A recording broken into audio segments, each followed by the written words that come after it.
Western-made aircraft is being used for up to 95% of passenger flights in Russia. Since the beginning of the full-scale war against Ukraine and the strengthening of the sanctions regime, the Federation has been trying to keep Russian civil aviation afloat. State funding of the industry is one way of doing so.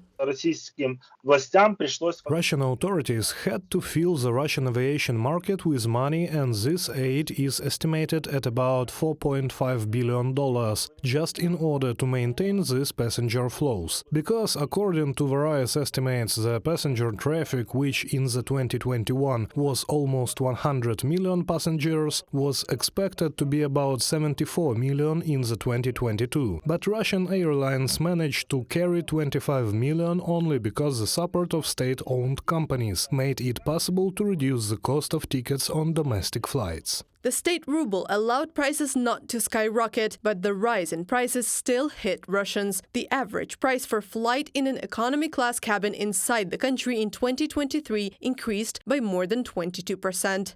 Medusa writes, citing data from the Federal State Statistics Service. This way, at the end of the year, the average cost reached 7,600 rubles for 1,000 kilometers of flight. However, the price is not the most frightening thing in modern Russian aviation. Having lost access to Western technologies, the Kremlin has started to buy components for aircrafts using grey schemes. It plans to cooperate with Ethiopia, Indonesia, Pakistan and Malaysia.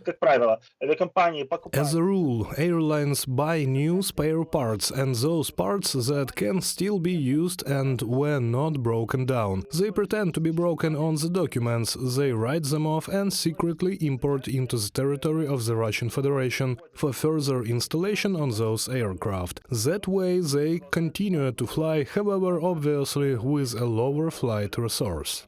Back in September 2022, the International Civil Aviation Organization marked the Russian Federation with red color, indicating an extremely high risk to flight safety. Planes in Russia have begun to systematically roll off the runway, and pilots are complaining en masse about the poor condition of the flying field at the airports. Massive complaints about landing strips have been mentioned by Aeroflot pilots. A list of problematic airports has already been compiled. Pilots should be careful when landing in Khabarovsk, Ufa, Khanty-Mansiysk and Chelyabinsk, in the publication by the Moscow Times on Telegram.